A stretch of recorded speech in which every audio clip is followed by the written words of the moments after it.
men's mental health, strength, silence, and learning to carry less alone. I'm Kaylee McLeod, a registered psychotherapist, and through CMC therapy, I mean to raise awareness around men's mental health, support men and adults with stress, anger, burnout, emotional shutdown, relationship strain, communication, and the pressure of carrying too much alone. The work for me is not just professional, it's personal, it's a passion. Before this, I spent 12 years working alongside military personnel and their families. My husband's a veteran. And over that time, I saw firsthand what can happen when people are expected to keep functioning while carrying things that they've never really had the space to process. I saw the impact of pressure, the impact of silence, the impact of trauma, the impact of separation from family, the impact of always having to be capable, the impact of being trained socially or professionally to push through. I also saw something else. I saw that many men are not willing to talk. They often have not been given the language, the safety, or the permission to talk in a way that feels real to them. And this is a huge part of why this work matters to me so much. Because men's mental health does not need more shame. It needs language, it needs honesty, it needs responsibility, it needs practical, relatable tools, and it needs spaces where men don't have to perform being fine.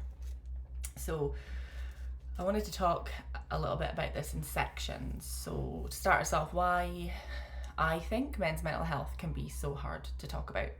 A lot of men have grown up with some version of the same message. Be strong, don't cry, don't make a fuss, get on with it, handle it. Other people have it worse, don't burden anyone, keep going. And for some men, that message came from family.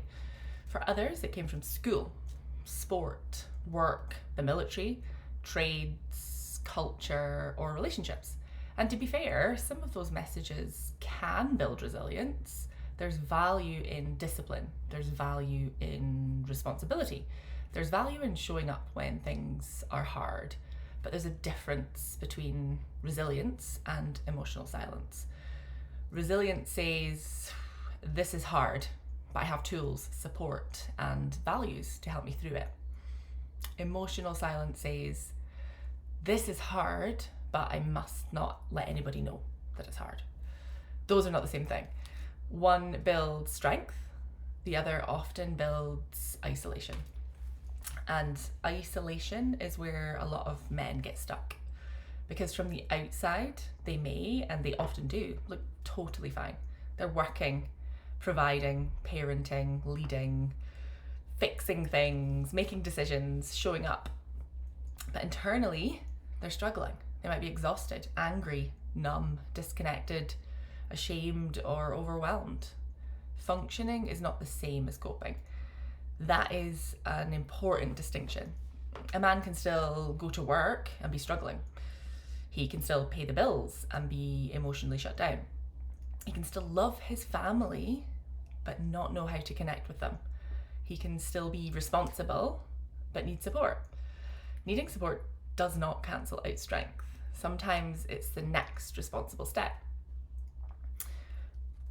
Next step, stress does not always look like stress. One of the biggest misconceptions about mental health is that distress always looks obvious, but it often doesn't.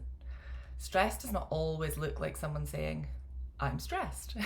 It can look like anger, silence, sarcasm, avoiding conversations, working longer hours, drinking more, scrolling for hours, shutting down emotionally, snapping at a partner or a child, pulling away from friends, not replying to messages, feeling constantly irritated, being physically present but emotionally elsewhere.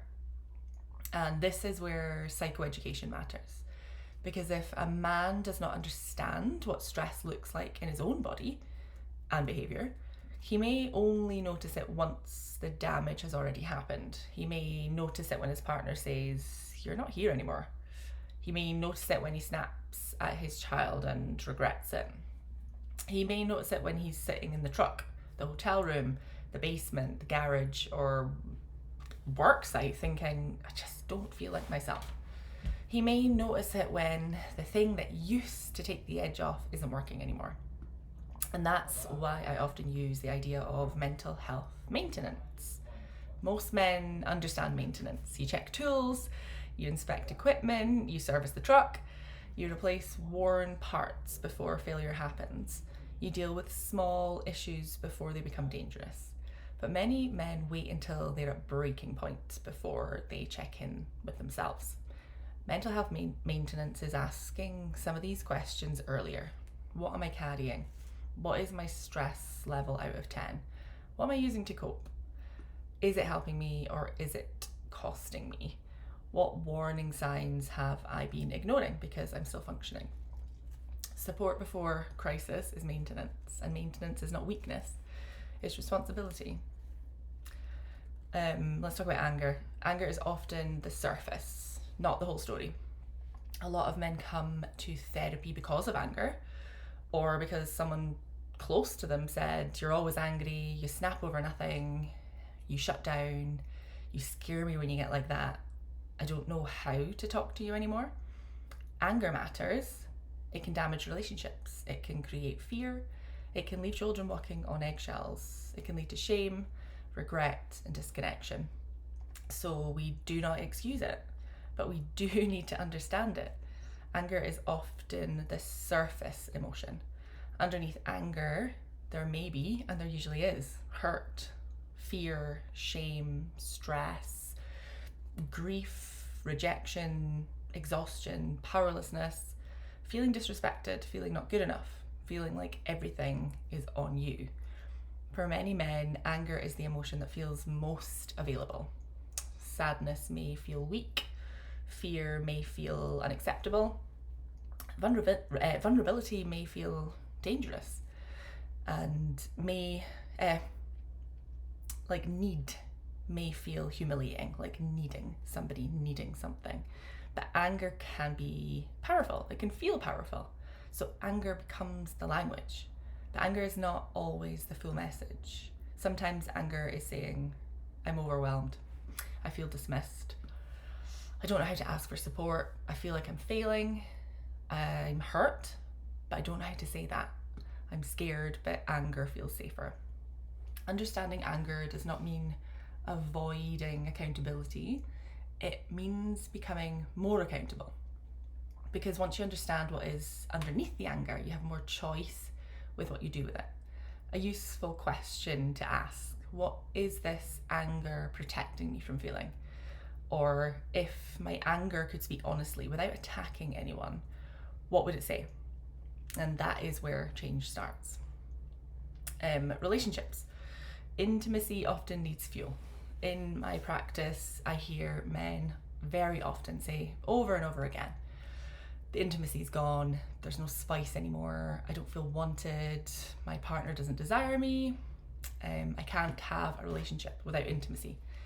And that pain is real. Feeling rejected hurts, feeling unwanted hurts, feeling like your relationship has become more like logistics than love can be deeply painful. But sometimes the lack of intimacy is not the whole problem. Sometimes it's the warning light. You can't drive a car without gas in the tank and then blame the motor for not moving. Relationships are similar. Sometimes it's not the desire that's completely disappeared. Sometimes it's not that your partner no longer wants you. Sometimes the relationship has been running on fumes for too long. Stress, parenting, work pressure, routine, unspoken resentment, feeling seen, little moments that never got repaired, emotional distance, years and years of functioning beside each other instead of connecting with each other. Older motors need more care. Long-term relationships require maintenance. The fuel is often presence, time, kindness, curiosity, emotional honesty, affection without expectation, listening without defending, sharing what's happening underneath the surface. A lot of men carry their internal world quietly. They may not say, I feel rejected, I miss feeling close to you, I'm scared you don't want me anymore, I feel lonely even when we're in the same house. I don't know how to talk about this without it becoming an argument. Instead, it comes out as irritability, withdrawal, pressure, defensiveness, or resentment. And then the partner is not responding to the deeper hurt, they're responding to the behaviour that they can see. And that is how couples get stuck. One person feels rejected, the other feels pressured. One person wants intimacy, the other does not feel emotionally safe enough to move closer. Both people then feel misunderstood. So instead of asking, why aren't we intimate? Try asking, have I been feeling connection? Have I been present or just physically there? Have I shared what is really happening inside me? Have I created safety or pressure? Have I been asking for closeness from an empty tank? You cannot force intimacy, but you can fuel connection, and connection is often where intimacy begins. Let's talk parenting. Your children learn regulation from you. Another area where men's mental health matters deeply is parenting. Children don't only learn emotional regulation from what we tell them. They learn it by watching what we do with our emotions. They learn from our tone, our volume, our facial expressions, our silence, our apologies, our repair, our ability to say, I'm overwhelmed, I just need a minute. This can feel uncomfortable, especially for men who were never supported with their own emotions as children. A lot of men are not taught to understand sadness, fear, shame, vulnerability, or overwhelm. They were taught to behave. They were taught to be quiet. They were taught not to cry. They were taught that anger was more acceptable than hurt. So when their own child is crying, yelling, refusing, melting down, or being disrespectful, it can trigger something deeper, not just frustration. It can trigger helplessness, embarrassment, loss of control, shame, the fear that if I do not stop this behaviour now, I am failing as a parent. And that is when many parents move straight into logic or control. Stop crying, calm down, there's no reason to be upset, go to your room, why are you acting like this? But when a child is dysregulated, logic is usually not the first thing that they need. Connection comes first, understanding comes first, safety comes first. This does not mean that there are no boundaries. Boundaries matter, but there's a difference between stop being disrespectful and I won't let you yell at me, but I can see that you're overwhelmed. Let's take a minute. There's a difference between demanding calm and modeling regulation. If you yell at your child and then punish them for yelling when they're overwhelmed, that does not teach emotional control. It teaches confusion. Children do not need perfect parents. Who's perfect? But they do need parents who can notice and repair and take responsibility. Repair might sound like, I shouldn't have shouted. I was overwhelmed, but that wasn't okay. That does not weaken authority, it creates safety. It teaches people can make mistakes and take responsibility. Big emotions can be talked about. Anger does not have to become damage. Connection can come back after conflict. For many dads, this becomes a values question. What kind of father do I want to be? What kind of emotional legacy do I want to leave? What do I want my children to learn about strength, anger, repair, love?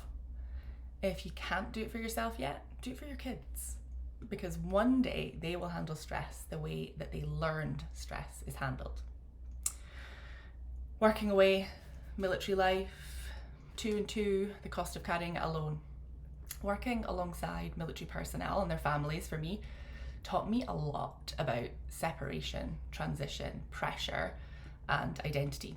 When someone works away or deploys, travels for work, lives between work mode and home mode, or spends long periods of time away from family, it creates a very unique stress. There is pressure of being away, missing milestones, feeling disconnected, trying to stay close through calls and messages, carrying guilt, feeling like home keeps moving without you. Then there is the transition back. You may physically be home, but mentally still be in work mode. Your partner may be ready to connect, but your system may need time to land. The kids may want attention, but you may feel overloaded. You may want closeness, but not know how to shift gears. That can create distance. And without language, that distance gets misread. Your partner might think, you don't want to be here, when really the internal experience for you is, I want to be here, but I don't know how to switch off yet. And that is why communication matters. You don't need a perfect speech. You could say things like, I'm glad to be home, but I need a bit of time to land. I'm not distant because I don't care. I'm having trouble switching gears. I've been carrying a lot and I don't want to take it out on you. I really want to connect, but I need a slower start tonight. Those sentences give your partner a map. Without a map, they only see the behaviour, the silence, the short answers, the irritability, the emotional wall. This applies beyond military life too. Trades, construction, industrial work, oil and gas, shift work, leadership roles, emergency services, any environment where men are expected to perform, to cope, and to keep moving. The risk is that men become very good at functioning and very poor at expressing.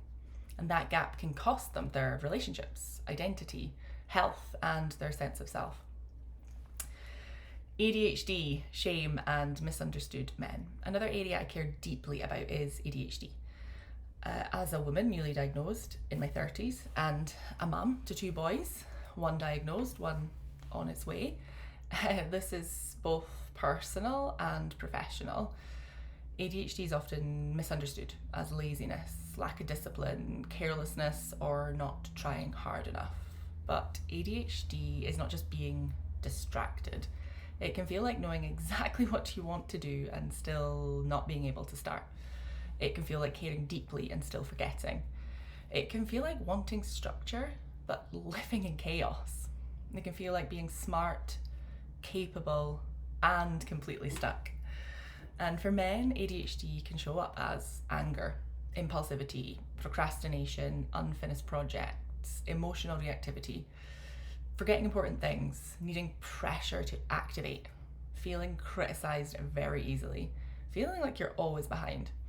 And if nobody helps a boy understand his brain, they may grow into a man who believes he is lazy, unreliable, selfish, or broken. That shame matters, because shame does not build skill.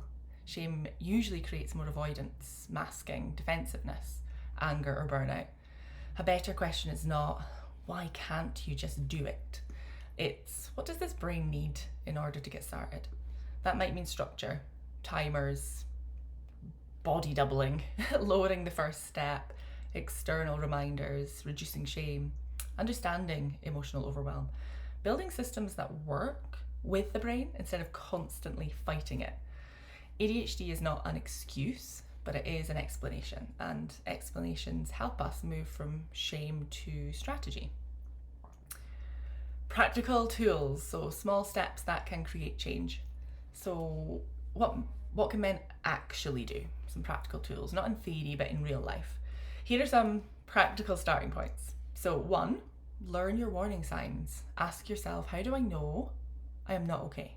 For some men, there are physical warning signs: tight chest, jaw tension, headaches, poor sleep, restlessness, fatigue. For others, they are behavioural: snapping, withdrawing, avoiding, drinking more, working more, shutting down, scrolling for hours, not wanting to go home, not replying to people. Your warning signs are data. They are not weakness. Use the 60-second check-in. Once a day, ask, what am I carrying today? What is my stress level out of 10? What am I doing to cope? Is it helping me or costing me? What do I need before I move into the next part of my day? This is simple but powerful, because awareness creates choice. Name the emotion under the behaviour. So instead of stopping at, I'm angry, ask, what might be under this? Hurt, fear, shame, pressure, rejection, exhaustion, feeling unseen. The deeper word usually gives you better information. Use one honest sentence. You don't need a long emotional speech. Try, "I've had a rough day." I'm more stressed than I've said. I'm not angry at you. I'm overwhelmed. I just need a minute. I don't want to shut you out. I don't know how to explain this yet, but I know something is going on. I'm carrying more than I've admitted. One honest sentence can interrupt a pattern. Repair faster. Everyone gets it wrong sometimes. The goal is not perfection, the goal is repair. Repair sounds like, "I'm sorry I snapped. That came out harsher than I meant. I was overwhelmed, but that was not okay. I want to try that conversation again. I can see how that affected you." Repair is not weakness, repair is leadership. Build your 8-minute person. There is an idea that has been shared around men's mental health, texting someone, "Have you got 8 minutes?" Meaning, I need you, I'm not doing great, I don't need you to fix it, I just don't want to be alone right now. I heard some men talking about this recently at a family meal with partners, with kids, and what stood out most to me was how much it resonated. Sometimes men do not need a huge emotional speech. They need a signal, a code, a door left open. Think about this. Your mate would rather spend 8 minutes with you at your worst than spend forever wondering why you never told him. Choose one person. Have the conversation before you need it. Say, "If I ever text you, have you got 8 minutes? It means I need a check-in." That is building safety before crisis. Reducing stigma. Support is not failure. One of the biggest barriers for men is the belief that support means failure. But support is not failure. Support is maintenance. Support is responsibility. Support is action. Support is leadership. Support is protecting what matters. Your mental health is affecting your sleep, your anger, your relationship, your parenting, your work, your drinking, your sense of self, or your ability to feel connected. Then it deserves attention. You don't have to wait till crisis. You don't have to hit rock bottom. You don't have to have perfect words. You don't have to know exactly what is wrong. Therapy can be a place to slow things down and understand, why am I reacting this way? What am I carrying? What patterns keep repeating? What did I learn about emotions growing up? What is my anger protecting? Why do I shut down? Why do I feel disconnected? What kind of man, partner, father, friend, or leader do I want to be? It's not about becoming soft. It's about becoming more honest, more aware, more responsible, more connected, and more able to respond instead of react. That is strength. So if there is one message that I leave you with, it's this. You do not have to carry it alone. Not the stress, not the anger, not the trauma, not the pressure, not the relationship strain, not the shame, not the emotional silence you inherited. You can learn new tools. You can build different patterns. You can become more connected to yourself and to the people who matter to you. And you do not need to wait until everything falls apart to start. If this resonates with you, I offer one-to-one therapy for men and adults across Canada. You can book a free consultation through my website. And you can also follow my YouTube channel, TikTok channel, for practical, honest conversations around men's mental health. You do not have to be in crisis to deserve support. Support before crisis is maintenance, and responsibility is strength.